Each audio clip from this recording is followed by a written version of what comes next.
First of all, we lost four beautiful human beings, four beautiful souls, lives that haven't even started yet. Very smart individuals, people that were going to go on and make a difference in this world. They're gone.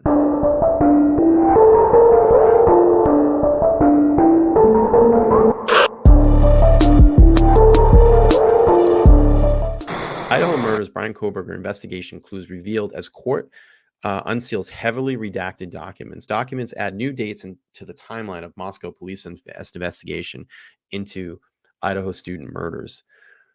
So we go on here. It says nearly a month after the tactical raid in the Poconos led to the arrest of Idaho student murders suspect Bryan Kohberger, police sought out a search warrant for his Tinder activity. Heavily redacted court records reveal. Dozens of sealed warrants became public Friday, but only in an extremely limited fashion. The documents have been stripped of information that would show the police uncovered or what they knew when they asked for the warrants. However, they reveal the detectives are still gathering evidence and shed some new light on how they made their way through the complicated investigation that led them to over 2,500 miles from Pullman, Washington to Albrights, Pennsylvania. And they could indicate which of the four victims was the prime target. This is interesting how they're putting this together. And the police may still be searching for a motive. And I believe they still are. I really do. And I think that's why you're getting all this extensive searching of records and documents and links and apps that these girls were part of, and links and apps that Kohberger was part of. You have DoorDash, maybe that possible employment, like that theory I threw out. Said Joseph Giacconi, a former New York police officer sergeant and the head of the Bronx cold case squad, who is now a professor at John Jay Criminal of Justice. For all kinds of things you need to look at, try to determine what's going on. That's basically what we're all doing here. We're all trying to figure out what's going on. He told Fox News Digital, unfortunately, we're missing so many pieces of the puzzle that's so difficult for outsiders to put together. And it is. I mean, what we've really been doing is only throwing theories around. And like I said, I respect everybody's opinion and theory that comes here because, maybe you throw an angle out there and a theory out there that we haven't explored or looked at yet. But it is I think it's that thing. And I think that's the attraction to this. First of all, we lost four beautiful human beings, four beautiful souls, lives that haven't even started yet. Very smart individuals, people that were going to go on and make a difference in this world. They're gone. And we have a potential suspect in this case, but we're still trying to find that connection, the link. What made fate cross the lives of these individuals? And it's sad and almost disgusting that allegedly this one person signed and sealed the fate of these four beautiful souls. And we're trying to find that connection. And I think that's what keeps our eyes on this case. That every day that I wake up, I'm looking for something. I'm looking for a clue. I'm looking for an angle. I'm looking for something that could be verified. But we're just not finding it right now. And the only thing that we have are these legal documents that are put out there that are in this case, that's evidence in this case. And again, and I said this from the start, I was going to treat this case with respect. I was going to stick to the facts. I can't go off a theory. I can go off a theory, but I can't go off these crazy cartel and Kopecky harsh. You got to give me something. And I know that other channels may talk about things and say things for clicks and views, but I'm not going to do that here. I want to keep it fair to the victims. I want to keep it fair to the victims' families in this case. I want to be true to who I am and true to myself. We got to respect that. We got to respect that here. Let me pull up the chat. Amber saying that I believe they don't have a motive yet. Aria saying, yeah, maybe he could do that with one victim if others were just killed to keep them quiet and from disturbing him, then concentrating his time to his main target with the adrenaline, maybe. Absolutely. Guys, can we recognize this? Chosen Rosen has become a new channel member with a $2 chip. So let's give him a round of applause there. Thank you so much for joining the army. And like always, I got you, homie. I got you, homie. I got you. Thank you so much. 3 very fast and main targets. He took his time to relish the experience. Super sick, but I think that's the possibility. We're getting some congratulations here, and everybody, my mods and my members, giving a big ups there. So let's keep reading through this article and just kind of see what the media has to say right now. So on number 13, we know all of that information. I just want to see if anything is said new. Okay, so let's go here. Police quickly interviewed witnesses and seized the contents of the 3 dumpsters nearby. The earliest warrant sought cell tower data near the crime scene and other phone records. Looking for potential money trail, they obtained warrants for victims' PayPal and Venmo accounts, in addition with banking records. On November 20th, detectives asked for Gonzalez's Reddit data on December 1st. They looked into her Yahoo account December 5th. They obtained a warrant for her Google data. And December 12th, they sought out decrypted access to her cloud data from a company called Extreme Networks. So this here is painting a picture of, she was really the target. And that's, what this media source is saying. Let's see. Amber saying, and I totally respect that. And that's why I love this channel, Brian, because that's what you should do. I get that I get that he might have denied them, but I still doesn't make sense as a motive. If you haven't been denied as a guy, you haven't lived.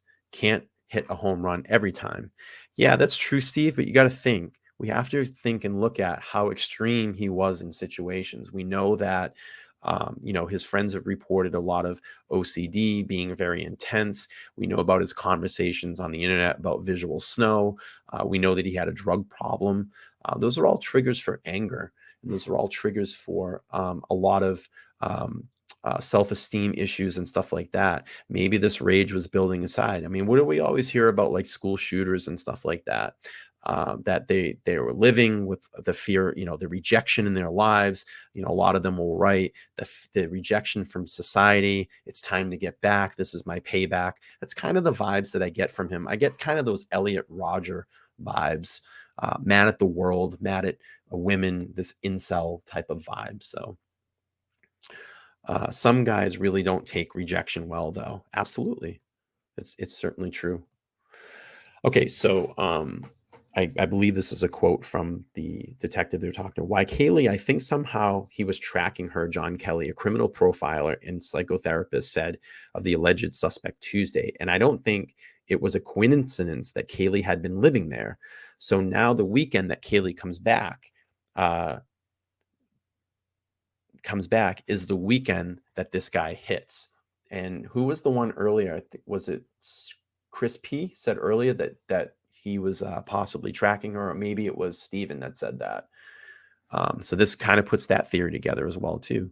Gonzalez was set to graduate and was preparing to move to Texas for her new job, and she returned to Moscow from her home 2 hours away, in part to show off her new SUV. Her family provided previous told Fox News. The day before the murders, she posted images to social media, including her public Instagram, showing that she was in town and went to a favorite local watering hole called the Corner Club, with her best friend Mogan. On November 21st, police sought out numerous records of Meta and parent company of Facebook and Instagram from between August 1st and November 20th. And remember, I said this. What was the initial thing on August 1st? That's when Kohberger moved to Pullman, Washington. So it's interesting they're going back to that date that Kohberger moved to Pullman. On November 29th, detectives obtained a sweeping warrant of Gonzalez's Tinder activity from January 1st, 2021 to the present, including all subscriber information, conversation history, photos, and video belonging to the account holders communicating with Gonzalez. Oh, that's interesting. I didn't get that from the documents. Let me read that again.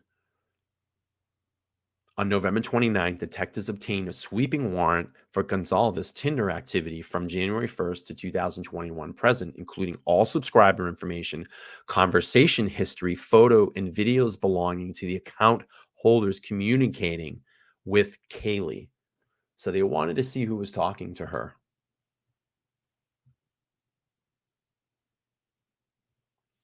The results came in roughly in a week later on December 5th, and detectives quickly sought out new warrants, one for Mogan's Tinder data in the same time frame, and another for 19 redacted usernames through most of November.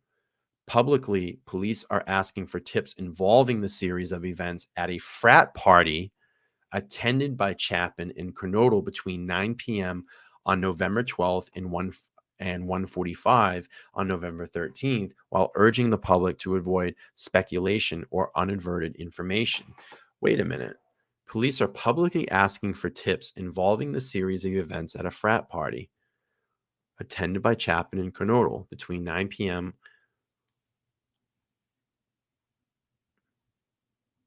Was there someone there watching them? Interesting. Tinder provided the information on December 7th. Court records show the same day Moscow police publicly asked for information on the suspect vehicle, the Hawaii Honda Elantra, that Swan State Prune. Okay, it would be another 2 weeks before detectives sought additional information from Tinder parent company Match. December 22nd, they sought a warrant for the information on another 20 redacted names for a period between March 1st, 2021 and March 31st, 2021. Wow, this is kind of spinning my head right now. I'm not going to lie. I'm definitely going to have to go over this article again and look through those documents. I'm feeling like maybe there's another person involved here now. What do you guys think?